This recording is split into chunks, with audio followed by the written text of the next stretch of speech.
Welcome back, subscribers. This is Steven Fox, here to bring you the review of Meizu M3 Note.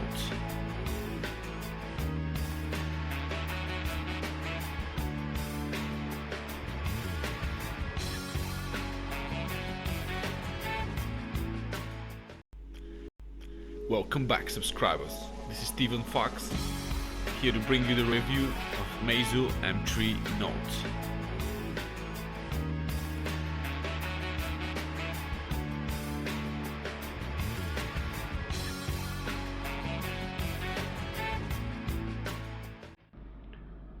Fly me to the moon and let me dance among the other smartphones. Hey, this is Steven Fox here, and well, I did a Flyme review a few weeks back. Check out the Meizu M3 review that I did here in the description below. So this is its bigger brother, the M3 Note. It's a very good phone, as you can see. Mimics in looks and feel the iPhone 6 really well, and it actually, this phone is great, guys. I've been running it for like 2 weeks now. If by any chance you don't like one button interface system, then this phone is not for you. But if you're coming from an iPhone and if you're curious what an iPhone feels like, well, this is the thing for you, as this is operated by just a single button below. Here I'm just guiding you through some of the interface quirkiness, and I've done this before in the Meizu M3S, so you can check that out. What can I say about this M3 Note? It's around $200. This is a 3GB 32GB version. I'm running the Chinese ROM because the global ROM had bugs in it. This is the latest better build, and it runs really well. Absolutely no trouble whatsoever. I created the Flyme account because I needed it, and you can of course root your device through the Flyme account, no problem. You don't need to install Kingroon or anything like that. I run on performance settings. Battery life is really good on this device. You can get easily around 6-7 hours of on-screen time and like 7 or 8 days of standby usage without any problem, even with the location turned on. Now this display is really nice. It's a bright display, feels really good. There's lots of updates, but the current thing is that Meizu is still running on Android 5.1 Lollipop for some reason, but it's running fine. Everything runs smooth and great, and it feels like Marshmallow. It asks you permissions for anything, and well, that's it then. And since the multitasking thing is that since you don't have a multitasking button, you just slide up with your thumb right like this, and voila, it's just like the iPhone. It feels really nice, actually. I liked it a lot, and Meizu have done really well into integrating lots of things in the app. You can search for the settings here if you don't know where the settings are by swiping anywhere down on the screen. You press once to get back to a menu, and then you hold to get back to a longer press. As you can see, there's no buttons. Longer press takes you to the home section. Now I'll set up the fingerprint. It's really nice, fast and easy. Fingerprint is really good, really accurate. I couldn't remember a time when it didn't unlock from the first try, when my finger was a bit dirty, I don't know. But this is a great fingerprint scanner. It's actually it's really quick to set up, as you can see, and you're already done. And now let's try it. You have to first press the button and then use it to unlock. You can't unlock from the get-go, so first press and then unlock. You can also use it to lock up your apps and everything. Now here's the important thing. If you run in the Chinese ROM, you need to install this GSM installer from the apps, from the hot app section. This is a Meizu app store. You just type in Google in there, and so the first thing that comes up is with the G icon multicolored. You see it, and this is the Play Store. So you just click on it after writing Google, and you basically just pick install. And since I've already installed it just happens like this. You wait for like 10 minutes, and then the phone reboots, and voila, You have Play services already installed with Google Play Store and everything, and you're good to go. That's the only thing. If it's missing, it just takes 2 minutes to do it. It's not a pain in the neck only. You don't need to root your phone. It's just quick and accurate with Meizu. And here it is, Play Store is working, of course. As you can see, there's a few wallpapers and theme sections. Meizu have provided. I sped up the time because it's nothing really major. Just to show you, I've downloaded some, and you can find them in more gallery, in wallpapers. It's really nice, like in Xiaomi. Now, what's great here is with the 5.5 display, you can take advantage of the multi-apps. So, when you use the multi-app, we'll now show it in a sec. I just want to show you the Google Play Store is working really well and everything is fine. Now, when using the multi-app window, when you slide from the bottom up and open the multitasking menu, on every app that can be multi-used, you'll see a multi icon. You see it? Here is multi on the side. See, I'm pressing it now and press, and what it does is it slices it in half and lets you use the other half. So mostly all the known apps work, like Skype, Facebook, Chrome, Maps, Instagram, Pinterest, and all the social apps. So it's great. I use this a lot to watch videos on YouTube and then scroll through social media on the other half or lesser half of my page. Works really well, as you can see. And the button, the place you've highlighted is where the button works for. So if you've highlighted, if you've pressed once on the YouTube, as you can see, using the back, pressing this gently once to go back, it's just using the back key, and you can of course resize it at any time. And just watch the video. It's really great, guys. This is something that every 5.5-inch phone has to have, and it runs buttery smooth without any issues. I've not noticed anything. Instagram using with Maps, Chrome with YouTube, Chrome with Maps, Chrome with Skype, Chrome with Twitter. Absolutely no problems at all. Yeah, and that's great. Thanks, Meizu. I really appreciate that. Hope you guys appreciate it as well. So this is something that not a lot of manufacturers are offering. Software-wise, really good. So you should check out Tech Wanderer. I write there for some tech news. And now it's just the benchmarks. As you can see, multitasking is okay. Yeah, I can open 15-20 apps and switch to them at any time. Absolutely no problem, no lag whatsoever. The phone runs buttery smooth on the latest beta build, no problems. I'll leave you with some YouTube benches and synthetics, and I'll be back for the camera review. See you later.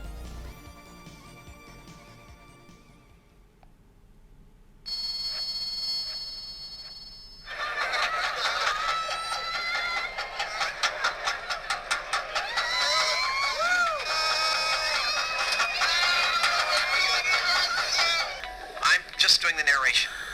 But the narration of what? Well, for Shark Week 2015, we tested the myth that sharks are scared of orca noises, killer whales, and we conducted that experiment on a shipwreck. This video is a behind-the-scenes tour of that wreck in full 360 degrees.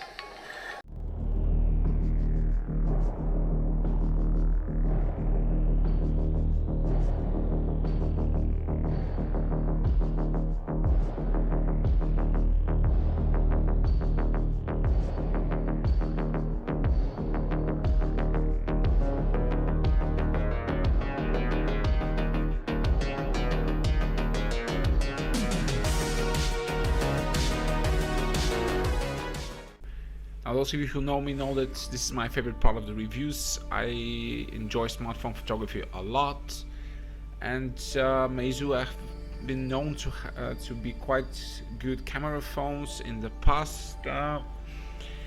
Is this continuing to be true? Well, yes and no. Well, in software features, as you can see, it's 30 megapixel, just 4:3 shots, no 16:9 shots out, like at least 8 megapixels, but you get everything else. You can switch, of course, no problem, front and back cam as well, and all the settings on your bottom left side when you press it. Slow motion is only limited to 60 times, so there's no other settings on it, and it's only 480p. You also get a macro mode, so you can take macro shots, but I've not noticed a big difference between using the auto for macros and the macro mode for macros. Just a little bit of difference if it's like too close, but not a huge one, so you won't find me using that all the time. The beautification mode is really nice. As you can see, you can actually modify a lot on your face. I know lots of ladies in there or guys like to do that for social apps, so it's up to you. And you also get a full-on manual mode for the selfie cam, which is a first for me. I've never seen a full-on manual mode for the selfie cam. As I've taken a few shots just to let you know the difference. I don't know, I'd never used that. Somebody might use it in a dark room to increase the exposure so it can get lots of light, which is okay, so you can get a good selfie in a lower light situation. I think that's the reason. And on the main cam, as you can see, you can choose ISO level from 100, you can choose focus to manual, and exposure, also exposure compensation, contrast, saturation of the photo. I mean, you can tinker a lot in there, but what you're wondering is, well, can I produce a much better photo this way? That's a bit relevant. I've tried and I could get a little bit better from the than the auto mode, but not a lot better, because if you have a little bit of just lower light situation per se, and you want to increase the exposure and use a high level of ISO to keep all the details, to keep the noise down, it's not really possible, because the camera requires really steady hands, or like a tripod and no fucking window whatsoever, to get a shot that's not a bit smudgy. So if it's lower light and you want to get a great ISO 100 or 200 shot, unfortunately you won't be able to. It will appear a bit smudgy, but if you have a tripod, yeah, if you have a tripod, you can get a good shot. It's great that you have all these manual controls. At least some of you like to increase saturation, contrast levels, and to make a photo a bit brighter. And shutter speed is not super fast, but it's fast enough for me. This is an okay camera with lots of features. I really like having manual mode. I wish all smartphone cameras have this manual mode, absolutely full manual exposure, contrast, saturation, everything, because I really like to tinker with it. But I wish it was more effective. Here it is not. On my Honor 7 it's a lot more effective when I use the auto mode. So yeah, this is a good camera phone for snap and go, but some of you who know you're a camera enthusiast looking for the best budget camera there is, this is definitely not it, guys. But this phone has a lot to offer. As I said, software wise it's a great phone, and camera is also pretty darn good if you ask me. Just at around $200 level, this is probably in the top 5, but as light in good lighting conditions, but as light level deteriorates, it goes lower, and as you can see, this is the one that I've snapped with the saturation mode and the big exposure. As you see, there's a big difference there. And yeah, this is a good camera, but well, Meizu could have done just a little bit better, put something with a bit lower aperture in there to get more light shots. But you can see I've captured some really good shots, and you can twist them around in the gallery and I'll turn them around. This is something really nice. I've captured some really good shots indoors and outdoors with that camera, so it's definitely usable and it's good. I'll leave you the photo samples to check them out, and of course checking the link in the description for the Flickr for the full size photos and videos, and I'll be back for my final thoughts.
So here are my final thoughts, guys.